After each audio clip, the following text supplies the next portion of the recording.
तर हाय मंडळी, मी पल्लवी. तर आज आहे प्रगट दिन म्हणजे गजानन बाबा प्रगट दिन. तर त्यासाठी मला मांडायची आहे पूजा. तर पूजा मांडण्यासाठी मी रांगोळी काढून घेतली आणि रांगोळी झाल्यावरती चौरंग ठेवला आणि त्याच्यावरती मस्त पीस टाकला आणि फोटो ठेवला आणि साधी सिंपल अशी पूजा मांडून घेतली. पूजा मांडल्यावरती अशी मस्त पूजा दिसत होती ती. आणि याचा फुल व्हिडिओ आलेला आहे आपल्या यूट्यूब चॅनलवरती. खाली त्रिकोणावरती क्लिक करायचा आणि व्हिडिओ बघायचा. आणि बेसन भाकरीचा निवेद केला होता तर तो ठेवला. आणि ह्या आहे चिंचा. या चिंचांचे आम्हाला चिचोके काढायचे होते आणि यांचं चालू होतं लुडो खेळायचं काम.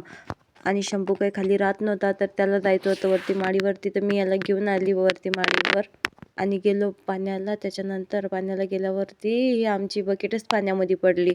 मग काय भरण्यानं काढलं पाणी आणि निघालो घरी जाण्यासाठी. हा रस्ता एवढा खराब आहे की एखाद्याचा पाय कधी घसरला तर त्याचं कामच होणार आहे. त्याच्यानंतर आम्हाला जायचं होतं मंदिरात प्रसादासाठी. गजानन बाबाचा प्रसाद होता तर गेलो मंदिरात आणि दर्शन घेतलं गजानन बाबाचं. आणि दर्शन पण मस्त शांततेत झालं. पहिलं आम्ही आलो होतो तरी तर दिंडी नव्हती आलेली, आता दिंडी आली म्हणजे पालखी. त्याच्यानंतर प्रसाद घेतला आणि निघालो घरी येण्यासाठी. चला तर भेटू नेक्स्ट व्हिडिओमध्ये. तोपर्यंत बाय.